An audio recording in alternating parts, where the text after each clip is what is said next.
الحمد لله نحمده ونستعينه ونؤمن به ونتوكل عليه ونعوذ بالله من شرور أنفسنا ومن سيئات أعمالنا من يهده الله فلا مضل له ومن يضلل فلا هادي له وأشهد أن لا إله إلا الله وحده لا شريك له وأشهد أن محمدا عبده ورسوله أرسله بالهدى ودين الحق ليظهره على الدين كله ولو كره المشركون اللهم صل على محمد وعلى آل محمد كما صليت على إبراهيم وعلى آل إبراهيم وبارك على محمد وعلى آل محمد كما باركت على إبراهيم وعلى آل إبراهيم إنك حميد مجيد أما بعد فإن خير الكلام كلام الله وخير الهدي هدي محمد صلى الله عليه وسلم وشر الأمور محدثاتها وكل محدثة بدعة وكل بدعة ضلالة أعوذ بالله من الشيطان الرجيم يا أيها الذين آمنوا اتقوا الله حق تقاته ولا تموتن إلا وأنتم مسلمون يا أيها الناس اتقوا ربكم الذي خلقكم من نفس واحدة وخلق منها زوجها وبث منهما رجالا كثيرا ونساء واتقوا الله الذي تساءلون به والأرحام إن الله كان عليكم رقيبا بسم الله الرحمن الرحيم وقضى ربك ألا تعبدوا إلا إياه وبالوالدين إحسانا إما يبلغن عندك الكبر أحدهما أو كلاهما فلا تقل لهما أف ولا تنحرهما وقل لهما قولا كريما ബഹുമാന്യരായ സത്യവിശ്വാസികളെ വിശ്വാസികളെ റബ്ബ് സുബ്ഹാനഹു വ തആലയുടെ നിയമ നിർദ്ദേശങ്ങളെ ജീവിതത്തിന്റെ എല്ലാ രഹസ്യവും പരസ്യവുമായ മേഖലകളിൽ പരമാവധി കാത്തുസൂക്ഷിച്ച് തഖ്വയോടുകൂടി ജീവിതം പരിശുദ്ധിപ്പെടുത്തി മുന്നോട്ടു പോകാൻ പരിശ്രമിക്കണമെന്ന് സ്വന്തത്തെ മറക്കാതെ തന്നെ നിങ്ങളെ ഉപദേശിക്കുകയാണ്, വസിയ്യത്ത് നൽകുകയാണ്. അല്ലാഹു നമുക്കതിനുള്ള തൗഫീഖ് നൽകി അനുഗ്രഹിക്കുമാറാകട്ടെ. അള്ളാഹു നൽകിയ അനുഗ്രഹങ്ങൾക്ക് അള്ളാഹുവിനോട് നന്ദി കാണിച്ച് ജീവിക്കണം, അത് നമ്മുടെ കടമയാണ് എന്നായിരുന്നു കഴിഞ്ഞ ആഴ്ചയിൽ നമ്മൾ ചർച്ച ചെയ്തിരുന്നത്. അള്ളാഹുവിനോട് കടമയും കടപ്പാടും തീർക്കുമ്പോൾ കൂടെ പരിശുദ്ധ ഖുർആൻ വളരെ കൃത്യമായി വലിയൊരു കടപ്പാടും ബാധ്യതയും നമ്മളെ ചുമതലപ്പെടുത്തി ഏൽപ്പിക്കുന്നുണ്ട്.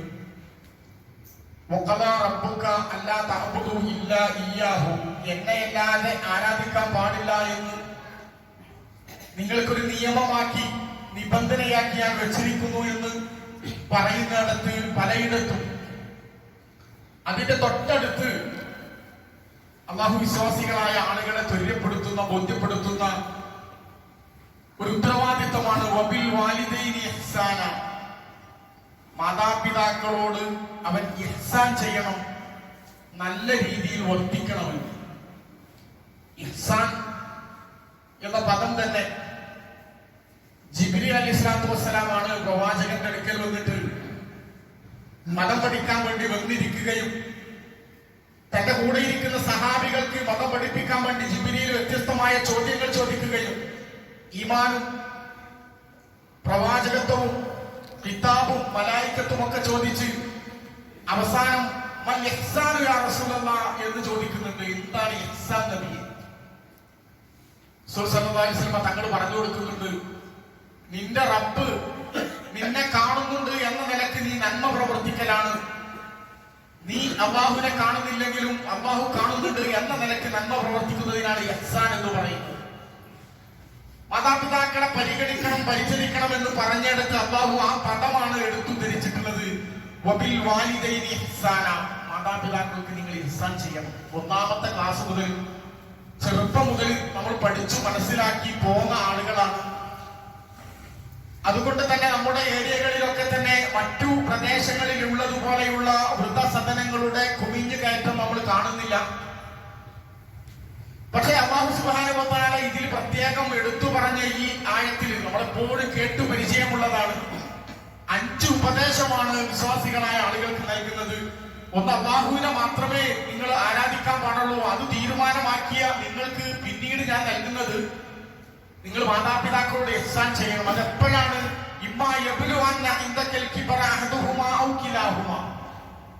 ആരോഗ്യമുള്ള സമയത്തു മാത്രമല്ല, ആരോഗ്യം ക്ഷയിച്ച് ഒരാളോ രണ്ടാളോ നിങ്ങളുടെ അടുക്കൽ പ്രായമുള്ളവരായിട്ടുണ്ടായാൽ, പ്രായാധിക്യം കൊണ്ട് കഷ്ടപ്പെടുന്ന ഒരവസ്ഥയിൽ മാതാപിതാക്കൾ നിങ്ങളുടെ അടുക്കൽ ഉണ്ടെങ്കിൽ അവരോട് എങ്ങനെയാണ് നാം പെരുമാറേണ്ടത് എന്നാണ് ഖുർആൻ പറയുന്നത്.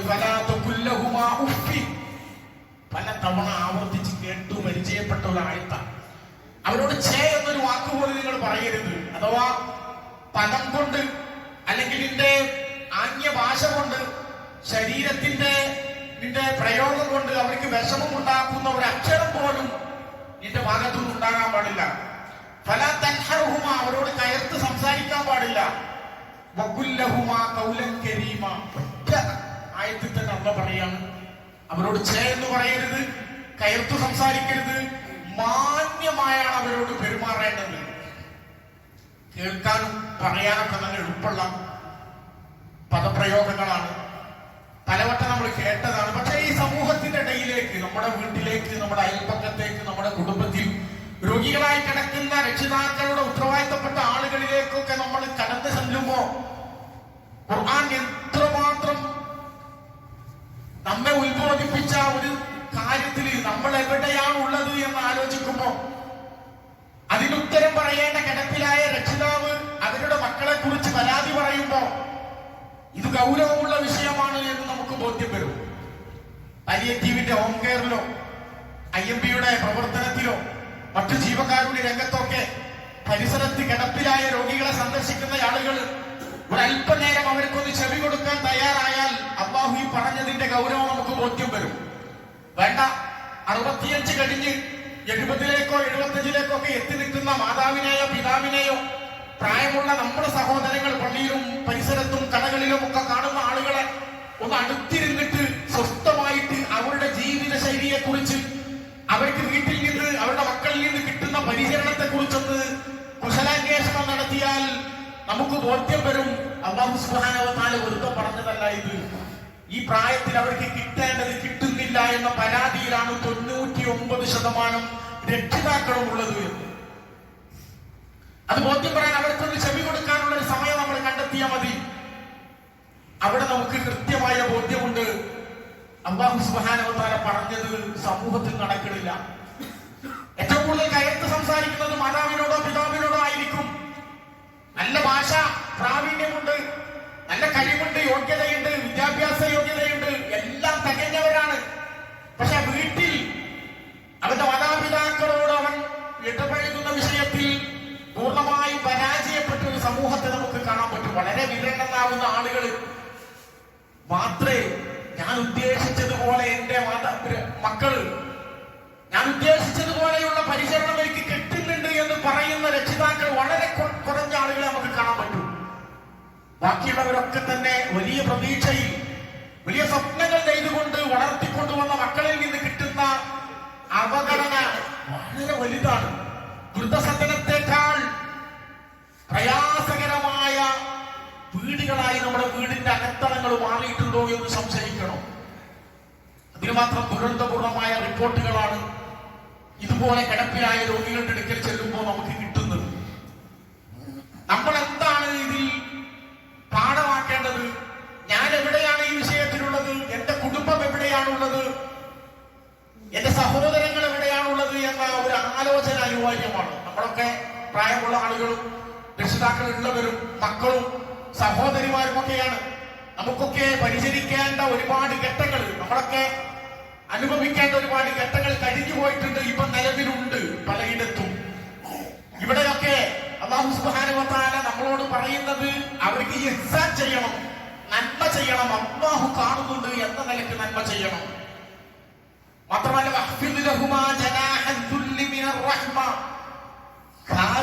കാരുണ്യത്തിന്റെ ചിറക് നീ അവർക്ക് വിരിച്ചു കൊടുക്കണം. ഒരുപാട് വാരിക്കോരി കൊടുക്കണം എന്നല്ല പറഞ്ഞതിന്റെ അർത്ഥം. ഒരു സാന്ത്വനം കൊടുക്കാൻ പറ്റുന്ന രീതിയിൽ ഒരു അന്വേഷണം ഉണ്ടാവണം. നമ്മുടെ കുടുംബത്തിൽ 4 പേരെയും ഒരു ബൗണ്ടറിയിലാക്കാൻ വേണ്ടിയിട്ട് ആ പിതാവ് വല്ലാത്ത കഷ്ടപ്പെട്ടിട്ടുണ്ട്. പലരും തെറ്റിമാറി ഒരല്പം അകലെ പോയിട്ടാണ് താമസിച്ചിട്ടുള്ളത്. പ്രായമുള്ള രോഗിയായ ഉമ്മയെയോ ഉപ്പയെയോ ഒരു ദിവസം ആഴ്ചയിൽ ഒരു തവണ പോലും ഒന്ന് സന്ദർശിക്കാനുള്ള സമയം കിട്ടാത്ത വിധം നമ്മുടെ മക്കളൊക്കെ വഴിമാറി പോയിട്ടുണ്ട്. പലരെയും പഠിപ്പിച്ച് അവർക്ക് ഡോക്ടറേറ്റും അവർക്ക് സർട്ടിഫിക്കറ്റുകളും അവർക്ക് വലിയ ബിസിനസിന്റെ ഉന്നത തലങ്ങളിലുള്ള എംഡികളൊക്കെ ആക്കി നമ്മൾ മാറ്റിയിട്ടുണ്ട്. പക്ഷെ അപ്പോഴൊക്കെ നമുക്ക് ഉപകാരപ്പെടേണ്ട സമയത്ത് നമുക്ക് കിട്ടാത്തൊരവസ്ഥയിലേക്ക് അവർ നീങ്ങിപ്പോയോ എന്ന് സംശയിക്കുന്നവരാണ് രക്ഷിതാക്കളിൽ പലരും.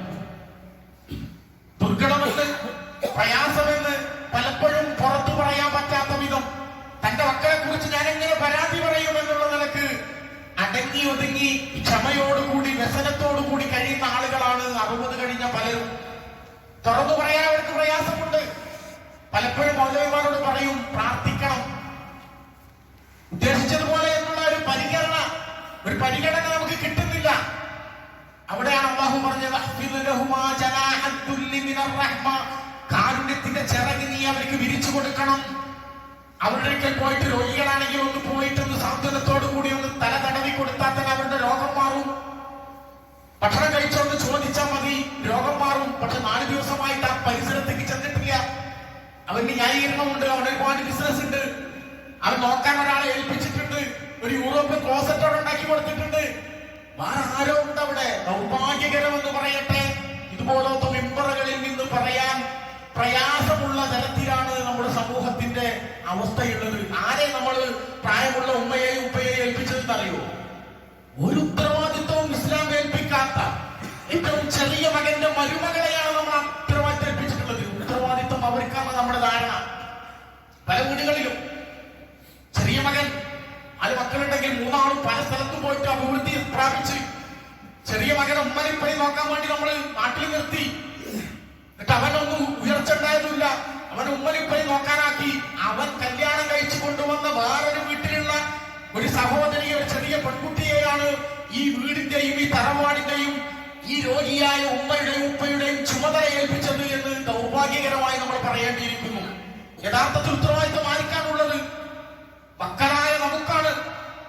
നമ്മുടെ ഭാര്യമാരെന്ന നിലയ്ക്ക് അവർ സേവനം ചെയ്ത് കിട്ടിയാൽ, അതും അവരുടെ ഇഖ്ലാസിനനുസരിച്ച് ചെയ്താൽ അവർക്ക് കൂലി കിട്ടുമെന്ന് ഉറപ്പാണ്.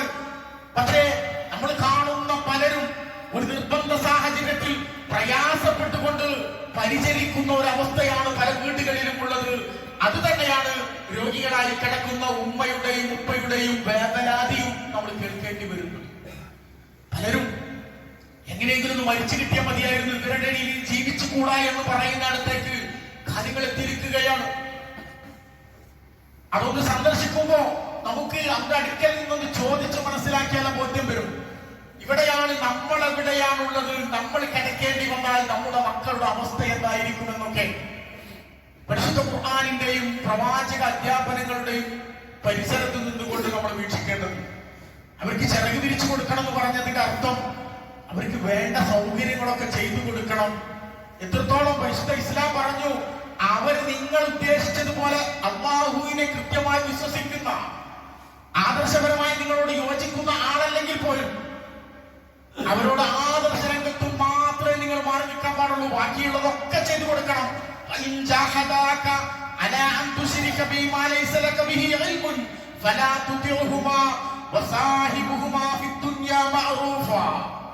നിങ്ങളോട് അവർ അല്ലാഹുവിനെ എതിര് പ്രവർത്തിക്കണമെന്ന് ശാഠ്യം പിടിച്ചാൽ അത് നിങ്ങൾ വഴിപ്പെടേണ്ടതില്ല. വീടുണ്ടാക്കിയിട്ട് വീടിന്റെ തുടക്കം തന്നെ അല്ലാഹു അല്ലാത്ത ആളുകളെ വിളിച്ചു പ്രാർത്ഥിക്കണം.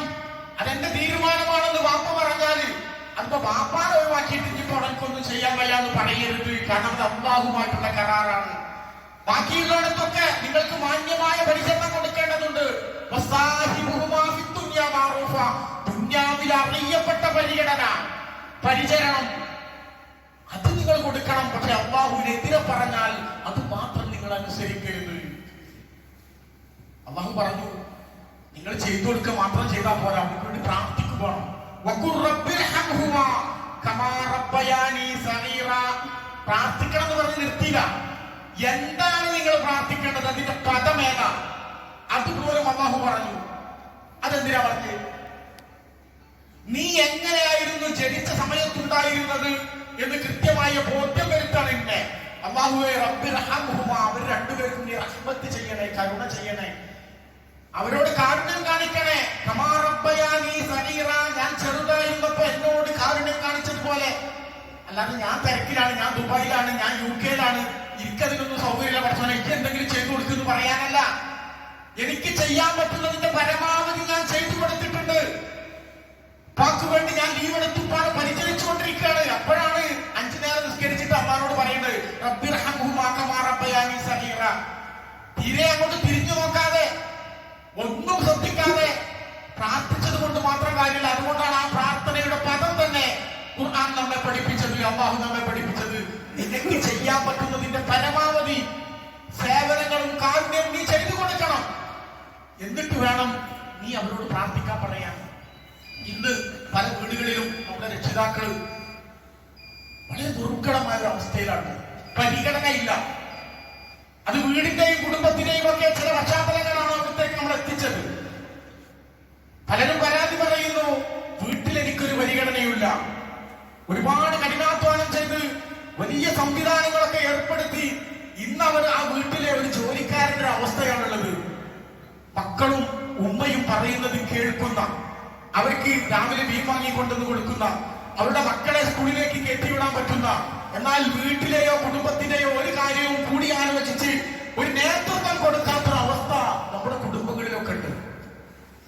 അതിനാണ് മാറ്റം വരേണ്ടത്. ഉപ്പയെ എന്നും ആ കുടുംബത്തിന് ഒരു അത്താണിയായി, ഒരു നേതൃത്വമായി, ഒരു രാജാവാക്കി വെക്കാൻ നമ്മുടെ കുടുംബത്തിലുള്ള ഉമ്മമാർക്കും മക്കൾക്കും സാധിക്കേണ്ടതുണ്ട്.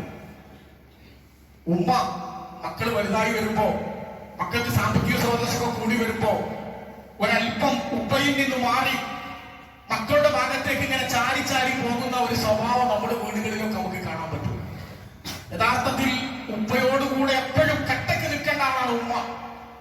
പക്ഷെ ഉമ്മ സാവകാശം മക്കളിലേക്ക് ഇങ്ങനെ അരിച്ചരിച്ചു പോയിട്ട് ഉപ്പ എന്നും ഒരു ചോദ്യചിഹ്നമായി മാറുന്ന, വീട്ടിൽ നടക്കുന്നതോ കുടുംബത്തിൽ നടക്കുന്നതോ ഒന്നും ഉപ്പ അറിയില്ല. ഉപ്പ അറിയുന്നത് അങ്ങാടിയിൽ നിന്നായിരിക്കും. വലിയ മകൻ 10 സെന്റ് സ്ഥലം വാങ്ങിയിട്ടുണ്ട് ടൗണിന്റെ മധ്യത്തിൽ. ഇദ്ദേഹം അത് അറിയുന്നത് വീട്ടില് ചായ കുടിക്കാൻ അവിടുന്നാണ്. നിങ്ങളുടെ കുഞ്ഞാപ്പു 10 സെന്റ് സ്ഥലം വാങ്ങിയില്ലേ അവിടെ? അയാൾ വേദനാതിപ്പെട്ട് വേജാറായിട്ട് ആ കുടിച്ച ചായ തീർത്തിട്ട് ഉടനെ ഓടി ഭാര്യയുടെ അടുക്കലേക്ക്. നമ്മുടെ കുഞ്ഞാപ്പോടെ 10 സെന്റ് സ്ഥലം വാങ്ങിയണോ? ഉമ്മന്റെ പ്രതികരണം എങ്ങനെ? ഓ വാങ്ങിയോണ്ട് ഒരിടത്ത് പൈസ ഉണ്ടായിട്ടില്ല. ഇതാണോ ഒരു ഉപ്പനെ പരിഗണിക്കേണ്ടത്? അതാ 1 ലക്ഷം റുപ്യ കൊടുത്തിട്ട് ഉപ്പ ഞാൻ ഇവിടെ 10 സെന്റ് സ്ഥലം വാങ്ങുന്നുണ്ട്, അതിന്റെ അഡ്വാൻസ് നിങ്ങളുടെ കൈ കൊണ്ട് കൊടുക്കണമെന്ന് പറഞ്ഞ് ആദരിച്ച് കൊണ്ടുപോകുന്നതിന് പകരം നമ്മൾ ഉയർന്നു വന്നപ്പോ നമ്മൾ നടന്നു നീങ്ങിയ വഴിയൊക്കെ മറന്ന് നമ്മളെ ഉയർത്താൻ വേണ്ടിയിട്ട് പരിശ്രമിച്ച പിതാവിന്റെ ആ പരിഗണനയൊക്കെ മറന്നിട്ട് അവഗണിച്ച് മുന്നോട്ട് പോകുന്ന ഒരു തലമുറ വളർന്നു വരുന്നുണ്ട്. ഇതൊരു യാഥാർത്ഥ്യമാണ്. ഇത് തിരിച്ചറിഞ്ഞേ മതിയാകൂ. ഇതിന് മാറ്റം വരുത്തേണ്ടത് നമ്മുടെ കുടുംബങ്ങളിലാണ്. രോഗിയായി കിടക്കുന്ന ഉപ്പയുടെയും ഉമ്മയുടെയും അടുക്കൽ പരിചരിക്കാൻ വേണ്ടി വരുന്ന സഹോദരിമാരുണ്ട്. ആ സഹോദരിമാർ എപ്പോഴെങ്കിലും ഒക്കെ വന്നു പോകാൻ വേണ്ടി മാത്രമാണ് ശ്രമിക്കുന്നത്. എത്രമാത്രം ഉമ്മയെയും ഉപ്പയെയും പരിചരിക്കുന്നതിൽ നിന്ന് ഒഴിഞ്ഞു മാറാൻ കാരണങ്ങൾ ഉണ്ടാക്കും സാധിക്കുമോ അത് അന്വേഷിക്കുന്നവരായി നമ്മുടെ സഹോദരിമാരെ മാറിക്കൂടാ. പ്രിയപ്പെട്ട ഭർത്താക്കന്മാരായ ആളുകളോട് പറയാനുള്ളത്, ഉമ്മനെ ഇപ്പനും പരിചരിക്കണം എന്ന് പറഞ്ഞ ഒരു ഭാര്യ സമ്മതം ചോദിച്ചാലും ഫുള്ളായിട്ട് ഫ്രീ ആക്കി കൊടുക്കണം. കാരണം എന്തിനാണോ, നമ്മുടെ അടുക്കലേക്ക് നമ്മുടെ മക്കൾ വരണമെന്നുണ്ടെങ്കിൽ നമ്മുടെ ഭാര്യയെ അവരുടെ കുടുംബത്തിലേക്ക് നമ്മൾ ഫ്രീ ആക്കി വിട്ടുകൊടുക്കണം. ഉമ്മനെ ഇപ്പനും പരിചരിക്കാൻ പ്രായമുള്ള രോഗികളായ ആളുകൾക്ക് വേണ്ടി. അങ്ങനെ ആയിരിക്കണം ഒരു കുടുംബത്തെ അവിടുത്തെ മാതാപിതാക്കളെ പരിഗണിക്കേണ്ടത്. എല്ലാം ചെയ്തു കൊടുക്കുന്ന രക്ഷിതാക്കളാണെങ്കിലും ആ രക്ഷിതാക്കൾക്കും ഒരുപാട് പരാതിയുണ്ട്. അവർക്ക് ഒരുപാട് സാമ്പത്തിക സ്രോതസ് മക്കളിൽ നിന്ന് ആരും ആഗ്രഹിക്കുന്നില്ല. ഇഷ്ടംപോലെ അങ്ങോട്ട് കൊടുക്കാനേ ആരും ശ്രമിക്കുള്ളൂ. പക്ഷെ എന്നിരുന്നാലും പല രക്ഷിതാക്കളെയും നമ്മൾ പാവപ്പെട്ട മിസ്കീന്മാരാക്കി മാറ്റിയിട്ടുണ്ട്. നമ്മുടെ കുടുംബത്തിലെ ഉമ്മമാരും അതുപോലെ മക്കളും അവർ ചെയ്തിരുന്ന ബിസിനസ്സോ അല്ലെങ്കിൽ ചെറിയ കച്ചവടങ്ങളൊക്കെ ഇവരുടെ ഉയർച്ച കാരണം അവരുടെ കുടുംബത്തിന്റെ പവറിനനുസരിച്ച് യോജിച്ചതല്ലാത്തത് കൊണ്ട് പ്രായമായിട്ട് ഇനി മക്കളൊക്കെ വലുതായിട്ടുണ്ട്, അവരൊക്കെ ജോലിക്കാരായിട്ടുണ്ട്, നിങ്ങൾ ജോലിക്ക് പോകണ്ട എന്ന് പറഞ്ഞ് ജോലിയിൽ നിന്ന് ഉമ്മയും മക്കളും കൂടിയിട്ട് ഉപ്പനെ മാറ്റി നിർത്തി. ഉപ്പാന്റെ അടുത്ത് വരുമാനം കുറഞ്ഞു. ഉപ്പ ചെയ്യേണ്ട ഒരുപാട് കാര്യങ്ങൾ ഉണ്ടായിരുന്നു. ഉപ്പ പലസ്ഥലത്തും പൈസക്ക് കൊടുത്തിരുന്നു. ഉപ്പ പലർക്കും ചായ വാങ്ങി കൊടുത്തിരുന്നു. ഉപ്പയുടെ കാര്യങ്ങളൊക്കെ മുട്ടി നിൽക്കുകയാണ്. ഇവിടെ ആരാ സഹായിക്കേണ്ടത്? ഒരു ഉപ്പയും മകനോട് എനിക്കൊരു 5000 രൂപ വേണമെന്ന് പറഞ്ഞ് ചോദിക്കൂല. പക്ഷെ ഉമ്മമാർ, എന്റെ പ്രിയപ്പെട്ട സഹോദരന്മാർ, എന്റെ ശബ്ദം കേൾക്കുന്ന സഹോദരിമാർ, ഉമ്മമാർക്ക് എപ്പോഴും മക്കളുടെ അടുക്കൽ ഒരു സ്വാതന്ത്ര്യമുണ്ട്. അതാണ് ഉമ്മ എന്ന് പറയുന്നത്, വീട്ടിന്റെ വിളക്കാണ്. ആ ഉമ്മ 25 കൊല്ലമായിട്ട് ആ പിതാവിന്റെ ഭർത്താവിന്റെ കീശയിൽ നിന്ന് കാശെടുത്തിട്ട് വിദ്യാഭ്യാസം കൊടുത്ത് ജോലി വാങ്ങിക്കൊടുത്ത് 25 വർഷമായിട്ട് ഭർത്താവിന്റെ കാശ് മുഴുവൻ മക്കൾക്ക് എടുത്തു കൊടുക്കുന്ന പണിയായിരുന്നു ഉമ്മക്കുണ്ടായിരുന്നത്. സഹോദരങ്ങളെ, സഹോദരിമാരെ, ഇനി ആ 25 വർഷം നിങ്ങൾ ഇത് തിരിച്ചു ചെയ്യണം. ആ ഉപ്പ പഠിപ്പിച്ച് ഉഷാറാക്കി ജോലിയിലെത്തിച്ച ആ മകനില്ലേ, അവന് ശമ്പളം കിട്ടുമ്പോ അവന്റെ കീശയിൽ നിന്ന് 5000 രൂപ എടുത്തിട്ട് ഉപ്പയുടെ പോക്കറ്റ് മണിയായിട്ട് അദ്ദേഹത്തിന്റെ നിത്യച്ചെലവിലേക്ക് കൊടുക്കാൻ ആ ഉമ്മാക്ക് സാധിക്കണം. അവിടെയാണ് ഒരു ഇസ്ലാമികമായ കുടുംബം ഉണ്ടാവുക. അവിടെയാണ് സ്നേഹമുള്ള ബന്ധങ്ങൾ ഉണ്ടാവുക. ആ ഉപ്പാക്ക് താങ്ങും തണലുമാവുക. കാരുണ്യത്തിന്റെ ചിറക് നീ അവർക്ക് വിരിച്ചു കൊടുക്കണം എന്ന് പറയുന്ന അതാണ് ഇപ്പൊ നടക്കുന്നത്. അറിയും, പ്രായമുള്ള രോഗികൾ പ്രയാസപ്പെടുമ്പോ ആവശ്യമില്ലാത്തവർക്ക് കൊണ്ട് അഡ്മിറ്റ് ചെയ്യും. 75 കഴിഞ്ഞാൽ എന്ത് ഓപ്പറേഷൻ നമ്മുടെ ശരീരത്തിൽ നടക്കാൻ നമുക്കറിയാം, എന്ത് മരുന്നാണ് പിടിക്കുകയെന്നറിയാം. എന്നാലും തന്റെ കുടുംബത്തിലെ പുതിയ ബന്ധങ്ങളും തന്റെ അഭിവൃദ്ധിയും നാട്ടിലെ പ്രമാണിത്തൊക്കെ ബോധ്യപ്പെടുത്താൻ വേണ്ടി സൂപ്പർ സ്പെഷ്യാലിറ്റി ഹോസ്പിറ്റലിൽ തന്നെ ഉപ്പാൻ അഡ്മിറ്റ് ആക്കണം. ICU തന്നെ വിടണം, അല്ലെങ്കിൽ വെന്റിലേറ്ററിൽ ഇടണം. കാരണം എന്താ, പുറത്തുനിന്ന് വരുന്ന ആളുകൾക്ക് ഉപ്പാനെ കൊണ്ടുപോയി ആക്കിയത് നല്ലൊരു ഹോസ്പിറ്റലിലാണെന്ന് തോന്നണം, ഞാൻ അതിനൊന്നും പിശുക്ക് കാണിച്ചിട്ടില്ല എന്ന് തോന്നണം എന്ന രീതിയിലാണ് ചികിത്സ നടക്കുന്നത്. എന്നിട്ട് ഇവൻ ഇന്നോവന്റെ ചാവി കറക്കിയിട്ട് പുറത്തൊരു AC റൂം എടുത്തിട്ട് അൽബേക്കിന്റെ കീസുമായിട്ട് കുടുംബക്കാരെ സൽക്കരിക്കാൻ നടക്കലല്ല സേവനം, അതല്ല പരിചരണം. റബ്ബുക്കും അഅലമു ബിമാ ഫീ നുഫൂസിക്കും ഇൻ തകൂനൂ സാലിഹീന ഫഇന്നഹു കാന ലിൽ-അവ്വാബിന ഗഫൂറാ. ഇത്ര സുന്ദരമായിട്ട് അല്ലാഹ് പറഞ്ഞു. അല്ലാഹ്ക്കറിയാം നിങ്ങളുടെ മനസ്സിലുള്ളത്. എന്തിനാ നിങ്ങൾ ഉപ്പയെ അവിടെ കൊണ്ടുപോയിട്ടത്? അല്ലാഹ്ക്കറിയാം. വിശ്വാസികളാണോ ഇത് പ്രഖ്യാപിച്ചോടി എന്നാണ് പറയുന്നത്. പല സ്ഥലത്തും പ്രായമുള്ള രോഗികളായ ഉപ്പമാര് പറഞ്ഞു കൊടുക്കണം. ഉപ്പാക്ക് വസിയത്ത് ചെയ്യാൻ പറ്റുന്ന, ഉപ്പാക്ക് തൈലിയിൽ ചൊല്ലിക്കൊടുക്കാൻ പറ്റുന്ന, ഉപ്പാന്റെ പരിസരത്ത് എല്ലാ മക്കളും കൂടി നിന്ന് അവസാനം മന്ദിയാത്ര സുന്ദരമാക്കി തീർക്കാൻ പറ്റുന്ന ചെറിയൊരു ഹോസ്പിറ്റൽ ഇട്ട പോലെ മലാക്കമാരെ ഏൽപ്പിച്ചിട്ട് മരിച്ചിട്ട് 2-3 ദിവസം കഴിച്ചിട്ട് പുറത്തു വിടുന്ന രീതിയിൽ ബില്ലടക്കാൻ വേണ്ടി മാത്രം കാത്തു നിൽക്കുന്നവരായി നമ്മൾ മാറരുത്. അതല്ല പരിചരണം. പ്രിയപ്പെട്ട സഹോദരങ്ങളെ, ഇതൊക്കെ അനുഭവത്തിന്റെ യാഥാർത്ഥ്യങ്ങളാണ്. ഇതുപോലത്തെ രംഗങ്ങളിലേക്ക് നമ്മളൊന്ന് ചെവി കൊടുക്കാൻ തയ്യാറായ നമുക്ക് ബോധ്യം വരും.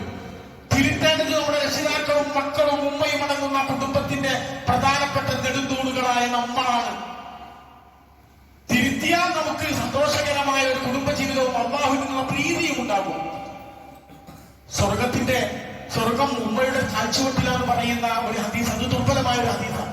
പക്ഷെ റസൂലുള്ളാഹി സ്വല്ലല്ലാഹു അലൈഹി വസല്ലം തങ്ങളുടെ അടുക്കൽ വന്നിട്ട് യുദ്ധരംഗത്ത് സമയത്ത് വന്നിട്ട് വന്ന സഹാബിയോട് റസൂലുള്ളാഹി ചോദിച്ചു, നിനക്ക് പ്രായമുള്ള രക്ഷിതാക്കളുണ്ടോ? അല്ലാഹുവിന്റെ റസൂൽ എനിക്കുണ്ട്. ഒരു വിഷമത്തോടു കൂടി കഴിയാണ്, ഞാൻ പോകുന്നത് അവർക്ക് ഇഷ്ടപ്പെട്ടിട്ടില്ല. റസൂൽ സ്വല്ലല്ലാഹു അലൈഹി വസല്ലം തങ്ങൾ പറഞ്ഞു, നീ തിരിച്ചു പോകണം. സ്വർഗ്ഗത്തിലേക്ക് വേണ്ടത് അവരുടെ കാലിന്റെ ചുവട്ടിലേക്ക് നീ തിരിച്ചു പോകണം. അവർക്ക് വേണ്ട സേവനം ചെയ്തു കൊടുക്കണം. നിനക്ക് സ്വർഗം അവിടെ കാണാം. ജിഹാദല്ല ചെയ്യേണ്ടത്, അവിടെയാണ് സേവനം, അവിടെയാണ് ജിഹാദ്. ഉപ്പയും ഉമ്മയും രോഗിയാണെന്ന് പറഞ്ഞാൽ 1 ആഴ്ച 2 ആഴ്ച 1 മാസം ലീവെടുത്ത് പരിചരിക്കാൻ നിൽക്കുന്നത് ബുദ്ധിയുള്ളവന്റെ പണിയാണ്. ഉപ്പനിപ്പനി നോക്കാൻ വേണ്ടി 5-6 മക്കളുണ്ട്. ഇപ്പോ 10 മക്കളെ ഒരു സൗകര്യം ഇല്ലാത്ത സമയത്ത്, കറണ്ട് ഇല്ലാത്ത സമയത്ത്, സൗകര്യങ്ങളൊന്നും ഇല്ലാത്ത സമയത്ത് നമ്മളെ 10 ആളുകളെ വളർത്താൻ നമുക്കൊരു പ്രയാസമില്ലായിരുന്നു. എല്ലാ ആധുനിക സംവിധാനം ഉണ്ടായിട്ട് 10 മക്കളും കൂടി ഉമ്മനിപ്പനിട്ട് തട്ടുകയാണ്. ചെറുപ്പത്തിൽ 5 വയസ്സായ കുട്ടി പറഞ്ഞു എന്റെ ഉപ്പയാണ്. പക്ഷെ 6 വയസ്സുകാരൻ ദേഷ്യം പിടിപ്പിക്കാൻ വേണ്ടി അല്ല എന്റെ ഉപ്പയാണ്. വാശി പിടിച്ചവർ രണ്ടുപേരും. പക്ഷെ 30 വയസ്സായപ്പോ നേരെ തിരിച്ചു പറഞ്ഞു, എന്റെ മാത്രം ഉപ്പയല്ല, എന്റെ കൂടെ അല്ലെ പണിക്കും കൊണ്ടുപോയി നോക്കിക്കോ. ഇവിടെ വിജയിക്കേണ്ട ഒരു സമൂഹമുണ്ട്. അത് നമ്മുടെ കുടുംബത്തിലെ ആരാണ് വിജയിക്കുക, ഞാൻ എവിടെയാണുള്ളത്, നിങ്ങൾ എവിടെയാണെന്നൊരു സൂത്രവാക്യത്തിലൂടെ നമുക്ക് മനസ്സിലാക്കാൻ പറ്റും. ഉമ്മയും ഉപ്പയും അവരുടെ അടുക്കൽ ചെന്നിട്ട് മറ്റു പുറത്തുള്ള ഒരാൾ ചോദിക്കുകയാണ്, നിങ്ങളുടെ മക്കളുടെ കൂട്ടത്തിൽ നിങ്ങൾക്ക് ഏറ്റവും ഇഷ്ടമുള്ള, നിങ്ങൾ പറഞ്ഞാൽ കേൾക്കുന്ന, നിങ്ങൾ അനുസരണയുള്ള, എന്തും പറയാൻ നിങ്ങൾ ഇഷ്ടപ്പെടുന്ന മകൻ ആരാന്ന് ചോദിച്ചാൽ, മകൾ ആരാന്ന് ചോദിച്ചാൽ നമ്മുടെയൊക്കെ പേര് ഉമ്മിപ്പി പറയുന്നുണ്ടെങ്കിൽ നമ്മളെ വിജയിച്ചു ഇല്ല, എന്റെ പേര് പറയാൻ ഒരു സാധ്യതയില്ല എന്നാണെങ്കിൽ നമ്മുടെ വിഷയത്തിൽ പരാജിതരാണ്. അല്ലാഹു സുബ്ഹാനഹു വ തആല ഈ വിഷയത്തെ കുറിച്ച് പഠിക്കാനും മനസ്സിലാക്കാനും പരാജയത്തിൽ നിന്ന് നമുക്ക് മോചനം ഉണ്ടാകാനും അല്ലാഹു തൗഫീഖ് നൽകി അനുഗ്രഹിക്കട്ടെ. വിശാലമായ ഒരു വിഷയമാണ്, പുറത്തുള്ള വിഷയമല്ല, നമ്മുടെ വീട്ടിലുള്ള വിഷയമാണ്. വീട്ടിൽ നമ്മൾ ചെയ്യേണ്ട വിഷയമാണ്, അല്ലെങ്കിൽ നമ്മൾ അനുഭവിക്കുന്ന വിഷയമാണ്. തിരുത്തപ്പെടേണ്ടവരെ തിരുത്തേണ്ട ഒരു ഉത്തരവാദിത്വം നമുക്കുണ്ട്. അല്ലാഹു ഇതിനുള്ള തൗഫീഖ് നൽകി അനുഗ്രഹിക്കുന്നുണ്ട്. അൽഹംദുലില്ലാഹി റബ്ബിൽ ആലമീൻ والعاقبة للمتقين ولا عدوان إلا على الظالمين وصلى الله تعالى وسلم على محمد وعلى آله وصحبه أجمعين أما بعد اتقوا الله عباد الله. അള്ളാഹുവിനെ സൂക്ഷിക്കണമെന്ന് ഒന്നുകൂടി ഓർമ്മപ്പെടുത്തുകയാണ്. സഹോദരങ്ങളെ, പറഞ്ഞു വന്നത് മാതാപിതാക്കളോട് നാം ചെയ്യേണ്ട നീതിപൂർണമായ ഇഹ്സാൻ, നന്മ, അത് അവരുടെ മനസ്സറിഞ്ഞുകൊണ്ടായിരിക്കണം. ചെയ്യുന്നവരുടെയും മനസ്സറിയണം. ചെയ്തു കൊടുക്കുന്ന ആ രക്ഷിതാവും സംതൃപ്തനായിരിക്കണം. ഒരുപാട് പോരായ്മകൾ ആ വിഷയത്തിൽ ഉണ്ടാവും. കാരണം പ്രായം കൂടുന്തോറും ആർക്കെങ്കിലും ദീർഘായുസ് കൊടുക്കുകയാണെങ്കിൽ അവന്റെ സൃഷ്ടിപ്പിൽ ഞാൻ കീക്കാൻ നോക്കാക്കും. അഥവാ 65 കഴിഞ്ഞാൽ 5 വയസ്സിന്റെ വാശി വീറൊക്കെ ഉണ്ടാവും. 75 കഴിഞ്ഞാൽ അവര് പറയുന്നതൊന്നും ഉൾക്കൊള്ളാൻ ഇപ്പത്തെ ഈ തലമുറക്കോ നമുക്കോ സാധ്യമല്ല. അങ്ങനെ പറയും എന്നുള്ളത് കൊണ്ടാണ് വലാത്ത കുല്ലവുമാവുഫിൻ, അങ്ങനെയൊക്കെ ചീത്ത പറയാനും ദേഷ്യം പിടിക്കൊക്കെ ചെയ്യും അവര്. പക്ഷെ അവിടെയൊക്കെ ക്ഷമ അവലംബിക്കേണ്ടത് ബുദ്ധിമാന്മാരായ നമ്മളാണ്. അപ്പൊ അവരോട് കയർത്ത് സംസാരിക്കാനോ എന്ന് പറയാനോ നിൽക്കരുത്. മാന്യമായിട്ട് അവർ പറയുന്നത് കേൾക്കണം. അള്ളാഹുവിന്റെ മതത്തിന് എതിരാകാത്തോടത്തോളം കാലം, അള്ളാഹുവിനോട് എതിരാകാത്തോടത്തോളം കാലം അതൊക്കെ കേട്ടു നിൽക്കണം. പക്ഷേ അള്ളാഹുവിന്റെ ആദർശത്തിനും തൗഹീദിനും എതിരെ അവർ പ്രവർത്തിക്കുകയാണെങ്കിലോ, അത് നിർദ്ദേശിക്കുകയാണെങ്കിലോ, അത് നമ്മൾ വിട്ടുവീഴ്ച ചെയ്ത് കൊടുക്കേണ്ട ഒരു കാര്യമില്ല. ചരിത്രം വളരെ സുതാര്യമായ ഒരു ചരിത്രം. പ്രവാചക അധ്യാപനത്തിന്റെ പ്രബോധനത്തിന്റെ ആദ്യ ഘട്ടത്തിൽ ഇസ്ലാമിലേക്ക് ഇങ്ങനെ ആളുകൾ കടന്നുകൊണ്ടിരിക്കുകയാണ്. കടന്നു വരുന്ന കൂട്ടത്തിൽ വളരെ കുറഞ്ഞ ആളുകളെ എത്തിയിട്ടുള്ളൂ. അന്ന് ജറാഹിന്റെ മകൻ അബൂ ഉബൈദ റളിയല്ലാഹു തആല ഇസ്ലാമിലേക്ക് കടന്നു. ആകെ ഒരു മകനേ ഉള്ളൂ. വല്ലാത്ത സ്നേഹത്തോടു കൂടി വളർത്തിക്കൊണ്ടുവന്ന മകനാണ് അബൂ ഉബൈദ. മുഹമ്മദ് സല്ലല്ലാഹു അലൈഹി വസല്ലം തങ്ങളുടെ മതം സ്വീകരിച്ചു എന്നതിന്റെ പേരിൽ വലിയ പ്രയാസം അനുഭവിച്ച് ജറാഹ് പ്രഷർ കയറി വരികയാണ്. രണ്ടാളൊന്ന് തീരുമാനിക്കണം എന്നുള്ള നിലക്കാണ് റസൂലുള്ളാഹിന്റെ സന്നിധിയിലേക്ക് കടന്നു വരുന്നത്. ഇപ്പൊ എല്ലാവരും കൂടിയിരിക്കുകയാണ്. കൂട്ടത്തിൽ റസൂലുള്ളാഹി സ്വല്ലല്ലാഹു അലൈഹി വസല്ലം തങ്ങളുടെ സഹാബികൾ ഒരുപാട് ആളുകളുണ്ട്. അബൂ ഉബൈദ ആ സദസ്സിലുണ്ട്. ദേഷ്യം പിടിച്ചിട്ട് ജറാഹ് വാളിങ്ങനെ ഊരിപ്പിടിച്ചു വന്നിട്ട് ദേഷ്യത്തോടു കൂടി ചോദിക്കുകയാണ്, മുഹമ്മദേ സല്ലല്ലാഹു അലൈഹി വസല്ലം, നീ പറയാറുണ്ടല്ലോ എന്റെ കൂട്ടത്തിലുള്ള ആളുകൾ ഞങ്ങളുമായിട്ട് യുദ്ധം ചെയ്ത് മരണപ്പെട്ടാൽ നീ പറയുന്ന സ്വർഗത്തിലേക്ക് ഉടനെ അവർ പോകുന്നു. എന്നാൽ ഞാൻ ചോദിക്കട്ടെ, നിന്നെ വിശ്വസിക്കുന്ന കൂട്ടത്തിൽ നിന്റെ സ്വർഗത്തിലേക്ക് പോകാൻ നീ പറഞ്ഞത് സത്യപ്പെടുത്തിക്കൊണ്ട് സ്വർഗത്തിലേക്ക് പോകാൻ പറ്റുന്ന ആൺകുട്ടികളുണ്ടെങ്കിൽ ഇറങ്ങി വരട്ടെ. എന്റെ വാളിന്റെ രുചി അറിഞ്ഞുകൊണ്ട് അവൻ നീ പറഞ്ഞ സ്വർഗത്തിലേക്ക് പോകട്ടെ. വല്ലാത്ത ഗൗരവമുള്ള ഒരു വെല്ലുവിളിയായിരുന്നു. ഒന്ന് റസൂലുള്ളാഹിനെ സാക്ഷ്യപ്പെടുത്തുന്നവരാണ് ഇരിക്കുന്നുണ്ടെങ്കിൽ അവർക്ക് ഏറ്റെടുക്കാതിരിക്കാൻ സാധ്യമല്ലാത്ത വിധം വെല്ലുവിളി ഒരിക്കൽ പറഞ്ഞപ്പോ അബൂ ഉബൈദക്ക് അറിയാം അത് എന്നെയാണ് ലക്ഷ്യം വെച്ച് ഇപ്പൊ പറയുന്നത്. അബൂ ഉബൈദ റസൂലുള്ളാഹിനോട് ചോദിച്ചു, റസൂലേ ഞാനിങ്ങോട്ട് പോട്ടെ. റസൂൽ സമാധാനിപ്പിച്ചിട്ട് പറഞ്ഞു, വേണ്ട, അതിന്റെ ഉപ്പയാണ്, ക്ഷമിച്ചേക്കുക. രണ്ടാമതും ആവർത്തിച്ച വെല്ലുവിളി, ഒന്നുകൂടി സ്ട്രോങ്ങില്. അപ്പോഴും അബൂ ഉബൈദ ചോദിച്ചു, റസൂലേ ഞാൻ പോകട്ടെ. എന്തിനാ പോകുന്നത്? ഏറ്റുമുട്ടാനും ഒന്നുകിൽ മരിച്ചു സ്വർഗത്തിലേക്ക് പോകാൻ, അല്ലെങ്കിൽ പിതാവിന്റെ തലയിറക്കാൻ. 3ാം തവണയും ആവർത്തിച്ചു വെല്ലുവിളി.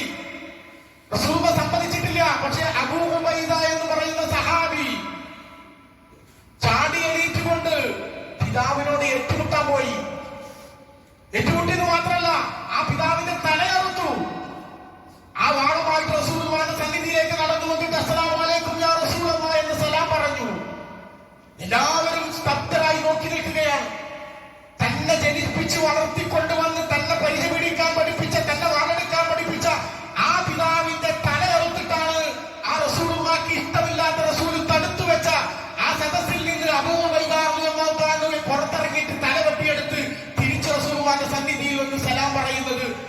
സ്വലം മടക്കിയില്ല. ജിബ്രീൽ അലൈഹിസ്സലാത്തു വസ്സലാം ഉടനെ ഇറങ്ങി വന്നു. എന്നിട്ട് ആയത്ത് റസൂലുള്ളാഹിക്ക് ഓതി കൊടുക്കുകയാണ്. ലാ തജിദു ഖൗമൻ യുമിനൂന ബില്ലാഹി വൽ യൗമിൽ ആഖിരി യുവാദൂന മൻ ഹാദല്ലാഹ വറസൂലഹു വലൗ കാനൂ ആബാഅഹും വ അബ്നാഅഹും വ ഇഖ്വാനഹും വ അശീറതഹും ഉലൈക കതബ ഫീ ഖുലൂബിഹിമുൽ ഈമാൻ വഅയ്യദഹും ബിറൂഹിൻ മിൻഹു. നബിയേ, ലാ തജിദു ഖൗമൻ യുമിനൂന ബില്ലാഹി വൽ യൗമിൽ ആഖിരി, അല്ലാഹുവിലും അന്ത്യദിനത്തിലും വിശ്വസിച്ച ഒരു സമൂഹത്തെ ആ റസൂലുള്ളാഹിയുമായിട്ട് സന്ധിയില്ലാതെ സമരം പ്രഖ്യാപിച്ച് പുറത്തിറങ്ങിയവരുമായിട്ട് സന്ധിയാകാൻ അവരെ കിട്ടില്ല നബിയെ. വലൗകാനൂ ആബാഅഹും, അതവരുടെ പിതാക്കളാണെങ്കിലും അവരുടെ മക്കളാണെങ്കിലും അവരുടെ സഹോദരങ്ങളാണെങ്കിലും അവരുടെ കുടുംബക്കാരാണെങ്കിലും ഉലൈക കതബ ഫീ ഖുലൂബിഹിമുൽ ഈമാൻ, അവരുടെ ഹൃദയത്തിൽ അല്ലാഹു ഈമാൻ നിറച്ചിരിക്കുന്നു നബിയെ. വഅയ്യദഹും ബിറൂഹിൻ മിൻഹു, ജിബ്രീലിനെ കൊണ്ട് അല്ലാഹുവിന്റെ ശക്തമായ സഹായം അവർക്ക് എത്തിച്ചിരിക്കുന്നു. മാത്രമല്ല വയുദ്ഖിലുഹും ജന്നാത്തിൻ തജ്രി മിൻ തഹ്തിഹൽ അൻഹാറു ഖാലിദീന ഫീഹാ, അടിഭാഗത്തിലൂടെ അറിവിയൊഴുകുന്ന സ്വർഗ്ഗത്തിൽ അവർ ശാശ്വതരായി പ്രവേശിക്കും. റളിയല്ലാഹു അൻഹും വറദൂ അൻ, അവർ അല്ലാഹുവിനെ കൊണ്ടും അല്ലാഹു അവരെ കൊണ്ട് തൃപ്തിപ്പെട്ടിരിക്കുന്നു. ഉലൈക ഹിസ്ബുല്ലാഹ്, അവരാണ് അല്ലാഹുവിന്റെ പാർട്ടി. അലാ ഇന്ന ഹിസ്ബല്ലാഹി ഹുമുൽ മുഫ്ലിഹൂൻ, അല്ലാഹുവിന്റെ പാർട്ടിയാണ് വിജയം വരിച്ചവർ. ആരോടാണ് എപ്പോഴായി പറയുന്നത്?